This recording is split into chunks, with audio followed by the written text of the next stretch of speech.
بەڕێزان فێربوونی عیلم زۆر چێژ بەخشە. لەما قسەیەکم خوێندەوە زۆر سەرنج ڕاکێشت. ئەڵێ جیاوازی موسەقف لەگەڵ خەڵکی ترە ئەوەیە خەڵکی موسەقف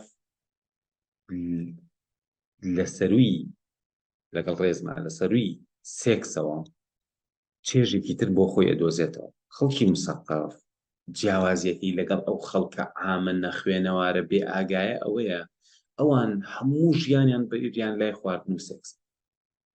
بەڵام ئەوە خەڵکی موسەقفە کە بەڕاستی مێشکی بەکارێنێت، چونکە ئێمە لە ناو مێشکمانە بەشێک هەیە پێمان ئەڵێت تۆ تینوتە، بەشێک هەیە پێمان ئەڵێت تۆ پرسیت، پێت ئەڵێت تۆ بێت تێبگیت، تۆ بێ فێر ببیت، تۆ بێ بیرکەیتەوە. ئێستا کاتێک کە ئینسانێک ئەبینی هەموو خەیاڵی تەنها لای خواردنە یا هەموو خەیاڵی تەنها لای جنسە، ئەوە ئەم ئینسانە تەنها بەشە حەیوانیەکەی مێشکی بەکارهێناوە. ئەو بەشەم ئینسانی مێشکی کە بیری لای بیرۆکە فەلسەفیەکان وەکو ئەوەی کە عەدالەت چییە؟ عەدالەت چییە؟ بۆ ئەبێ ئینسان عادل بێت؟ چاکە چییە؟ خراپە چییە؟ هێزی شەڕ و خەیر چییە؟ ئەمانی ئەم بیرۆکانی کە لەناو فەلسەفا هەیە و مێشکی زۆربەی خاوەن بیر و ئەوانەی ڕۆشنبیرەکانی بەخۆ مەشغوڵ کردووە.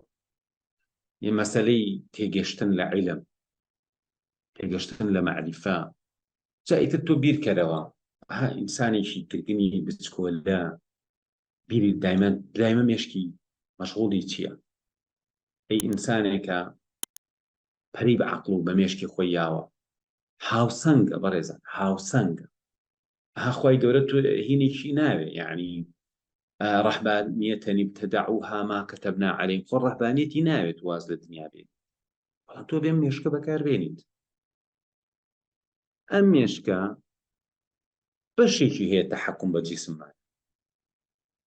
ئەو هەموو بەشەی کە لە نیۆکۆرتێکسا هەیە، بەڕێزان نیۆکۆرتێکس بکەیتەوە مەساحەکەی زۆر خەیاڵی گەورەیە. یعنی ئەگەر ئەم مێشکی ئێمە ئەوە هەمووی وەکو توێکڵی گوێز وایە، هەوکو ناو کرۆکی گوێز وایە، هەمووی گرچ کرچە، ئەگەر ئەمە بکەیتەوە مەساحەیەکی خەیاڵی گەورەی هەیە. ئێمە توێکڵی مێشکمان زۆر بەیەم ئیشاکە. جا کاتێک کە ئێمە عەقڵ بەکارێنین، مێشک بەکارێنین، بیرەکەینەوە، حەزمان لە فێربوون، حەزمان لە تێگەشتنە، بە دوای پرسیارە ئەڕۆین، ئەمانەوێ شت بزانین، ئەمە نیشانەیە ئەم بەشەمان ئیشەکە. دەخۆ بەشەکەی تر هەر خۆی ئیشەکە ئۆتۆماتیکی و پێداویستی سەرەتاییەکانی ژیان. کەواتە جیاوازی ئەو ئینسانانی کە خەریکی مەعریفەن لەگەڵ خەڵکە عامەکە ئەوەیە ئەوان مێشکیان بەشە گەورەکەیان لە ئیش خستووە. بۆچی لە ئیش کەوتووە؟ علمیان بۆ لە ئیشەکەی بەڕێزە.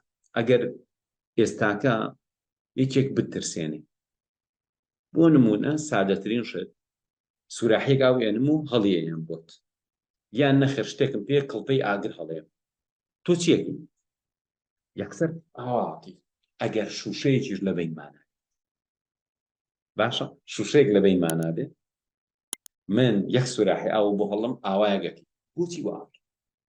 لەبەرەوەی کاتێکە ئەم بەشەی کە بەسراوە بە دڵکە پەتکە، ئەم خۆی گەورە لە هەموو حیوانەکانە دروستی، یعنی لە هەموو حیواناتێکە، لە مارە هەیە، لە دوو پشکا هەیە، لە بەڵام شیر دەرەکان، لە مارە هەیە، بۆ نمونە لە شیر دەرەکانە هەیە، خشۆکەکان هەیە، بۆ نمونە تیمساح هەیەی.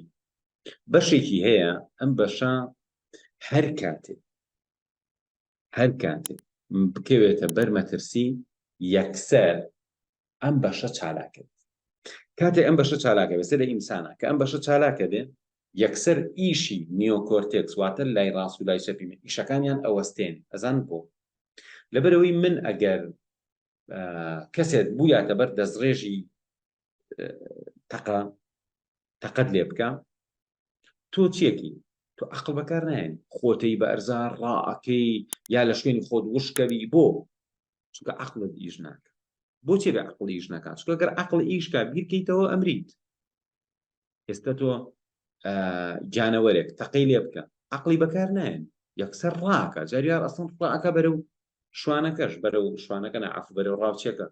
کەواتە ئەم ترساندنە یەکسەر ئەم بەشەی کە پێوتر ڕێپتیلیان برین چالاکە بێ و یەکسەر نیۆکۆرتێکس و ئەمانە ئەوەستێنێت کە وەستا کەواتە عەقڵت ئیش ناکە. لەسەروی ئەمەوە بەشێکی کەمان هەیە کە عاتیفە و سۆز و خۆشەویستی و هەموو ئیحساسەکان و ئەمانە لەناو بەشە پێوترێ سیستمی لێن. ئەگەر ئەم بەشەش زۆر زۆر چالاکیت و زۆر ببێ بە ضرورەت ئیشکان دیسان نیۆکۆرتێکس. تۆ بۆیە ئەبینی کاتێک کە ئینسانێک عاشقی کەسێکە بێ ئیتر ناچێ بگوێ پێڵی کاکە من ناگونجێ نابێ وەڵا بە کەڵک نایە کورە ئەمە ئینسانێکی باش نییە ئەوەیە عەقڵی تازە عاشقی بووە ئەڵێ من دنیام نایە بێ. ئەمە چییە؟ ئەمە عەقڵی ئیش ناکە بەڕێکویش. هەلەکە ئەوەیە ئینسان هەوڵ بە هاوسەنگی بپارێزێ لە ژیان پێداویستە سەرەتاییەکان عاتیفە ئەوانەش بەشی مێشکن بەڵام معقول نییە تۆ زۆرینەی مرۆڤەکان بەلای بیرۆکەکانە ئەڕۆن و بیر ناکەنەوە پرسیاریان بۆ دروست نابێ کەواتە زۆربەی مرۆڤەکان هێشتا لە نەفسێکە ئەژین وەکو ئیمامی غەزالی بە ڕەحمەت بێ باسیەکە ئەڵێ نەفسی ئینسان بە قۆناغی تەکامولا ڕۆشت. بەڕێزان ئەم قسە تۆزێ لە فکرەکەی داروینەوە نزیک.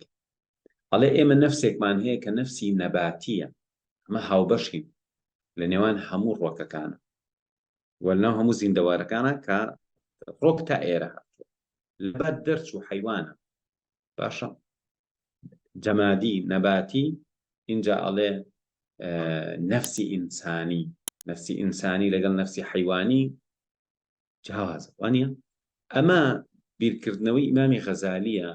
تۆ حسێ بکە تەمەنی کەم بۆ 55 ساڵ شیاو یەکێک بۆ لە گەورەترین عالمەکانی زمانی خۆی کە زمانێک لە مەدرسەی نظامیە لە بەغا دەرسی وتۆتەوە سەدان عالم لە بەردەستیان دانیشتون دەرسیان کرد